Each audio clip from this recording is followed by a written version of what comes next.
Can some of the most powerful and dangerous creatures from analog horror survive the power of the Doomslayer? Well, in this video, I'm going to examine some powerful analog horror creatures to see if they could survive a run-in with the Doomslayer.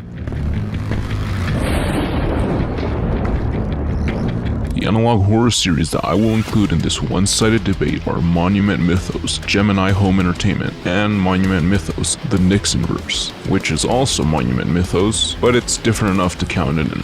So, to set the stage for the video, let's begin with the Doomslayer, a never-tiring harbinger of slaughter who has taken down gods without breaking a sweat. Since scaling exact numbers and precise data for his strength is near impossible for a being that transcends reality, let's instead focus on what he has actually accomplished to get a better idea as to what a god killer like the Doomslayer can do. In the game Doom Eternal, he has slain powerful foes who are no stranger to warping and tearing reality apart, those of which are the manifestation of sin, who warps, distorts, and destroys reality just by existing. And to add on to this impressive feat, the icon of sin is also indestructible, so the Doomslayer had to get up close and personal to the reality-destroying titan to stab him in the brain in order to neutralize him. His next most notable feat is his battle with the creator of everything in the Doom series, a god who can create, change, and alter reality as he pleases. This was the Doomslayer's strongest foe, himself, and he beat himself quite easily. So even the Doomslayer's not enough for the Doomslayer. Now let's take a look at what he used to vanquish those incredibly powerful enemies. And just to keep things simple, let's focus on his stronger weaponry. The BFG 10,000, being the Doomslayer's strongest firearm, can blast a hole into planets like it did with Mars. His next most devastating weapon is the Unmaker, which fires highly concentrated Argent bolts that rival the BFG in its destructive power. Then we have the Ballista, a weapon that can vaporize foes using heated Argent energy. Then there is signature weapon, the Super Shotgun, which seems like a normal double-barrel shotgun. This one can blast through just about anything, given that the Doomslayer essentially powers up any of his weapons, so they do much more than what they could normally do. As for melee, the Doomslayer has two main options. His Crucible, a blade made of hell energy and Argent mixed together to form a blade that can cut through just about anything and neutralize even the strongest of titans. And now for his strongest, most dangerous weapon. His hands. Yes, his hands. It is stated that he prefers using artillery and firearms that are already supercharged by his will to prolong the suffering of demons, because his hands would just be too quick, and finishing things off too quick isn't ideal, especially when you're having fun. For his durability, he is pretty much invincible, and somehow you can manage to kill the unkillable. He just respawns back in hell. Good as new, keep fighting. Once you got him targeting you, you might as well just give it up and let it happen, or fight for eternity. That is if you can, because Doom is eternal. Also, he's incredibly fast, being able to keep up with six-dimensional beings like the Makers, who just fly through dimensions like they're in creative mode. So the Doomslayer is just broken. No need for further clarification.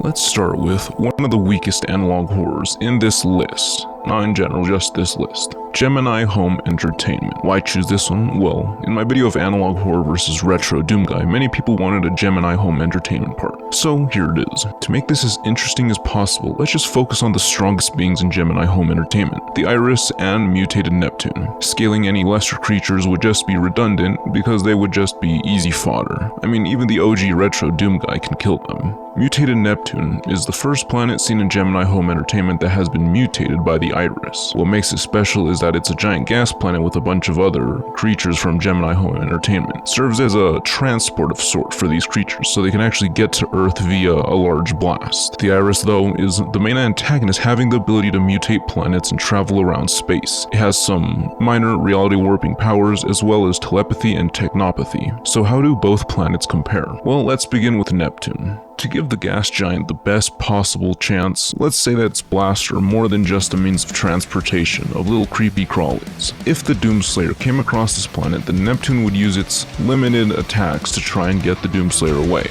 After some pitiful attempts, the Doomslayer would just have to blast it with the BFG 10,000 to put a large hole in the planet, and a couple more blasts to make Neptune look like some blue Swiss cheese. The Iris would then respond to the threat of the Doomslayer by sending out every creature power it could muster. And then they would all go extinct, and then it will try to use some of its telepathy and reality warping powers. When this doesn't work, it will use its technopathy to try and disable some of the weapons of the Slayer. If we say that this works, then no problem. The Slayer has a badass blade at his disposal that can tear up the living planet. So, incredibly easy win for the Doomslayer. Although it would take a little bit of time. I mean, it's a whole giant planet, you know. Now for Monument Mythos. Arguably one of the strongest and most dangerous analog horrors. For this series, I will just use the Air Force One Angel and the Horned Serpent. There's many more that are similarly as powerful, but they're about the same. For the Air Force One Angel, it's a metaphysical being comprised of young soldiers who join together because of their strong devotion to a cause. Since it exists in a metaphysical level, it eludes the laws of physics. This makes it incorporeal, so it can phase through solid objects. Its abilities include being able to manipulate light and electricity, and use that as an attack, or to disable and manipulate weaponry that uses electricity. It is functionally immortal, meaning that if not killed, it could live absolutely forever. Then we got the Horned Serpent. It's the strongest of pretty much the original Monument Mythos. This serpent came from George Washington.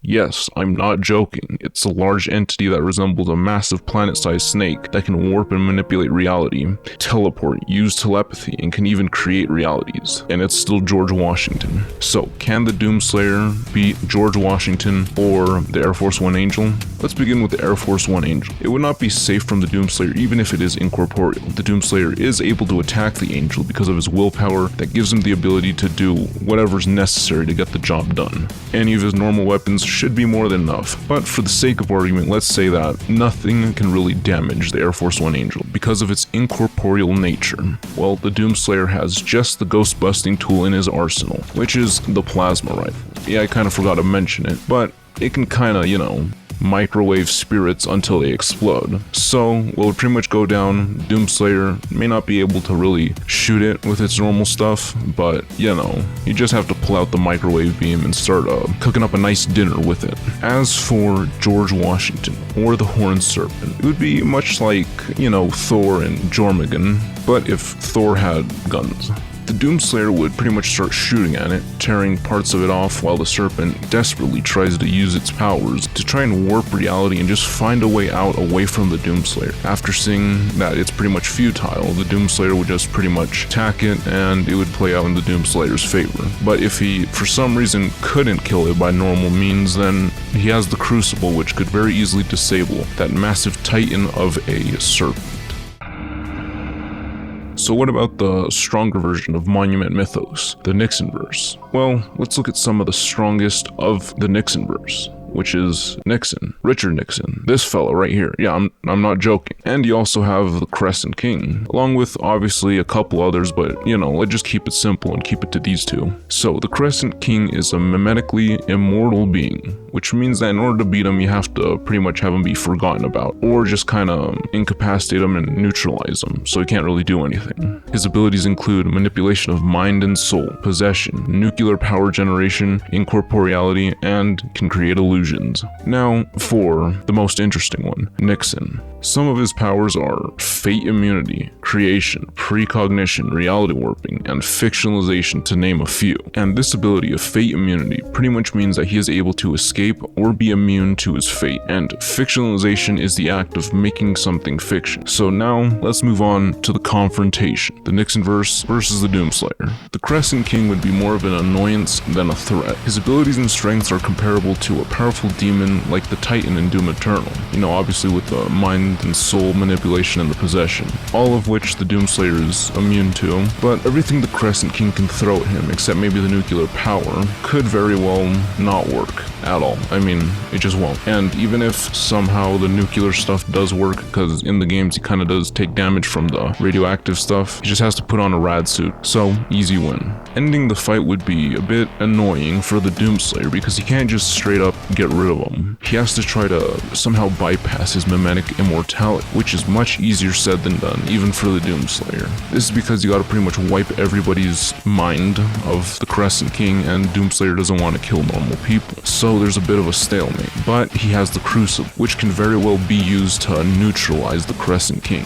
But let's say he might not be able to actually get to him with the Crucible because of his incorporeal nature. Well, he has the plasma rifle, which he could very annoyingly and kind of funnily just use to stun lock the Crescent King. And this would eventually, the consistent use of the microwave beam would just break the will of the Crescent King, and he would just give up. I mean, who wouldn't? Getting stun locked for eternity, and then having your lackeys get chainsawed just to replenish the ammo to keep on going is definitely humiliating. And now for the main event. Nixon from the Nixonverse versus the Doomslayer. Since the abilities of Nixon parallel those of Davoth, which is the Doomslayer's strongest foe that he faced in games, the battle between Nixon and the Doomslayer would play out about the same, with a couple differences. The Doomslayer would go on to attack him and would be able to pretty much back him into a corner. And then, not having very many options, he'll try to use his fictionalization and also his fate immunity. And seeing as fictionalization really isn't working on the Slayer,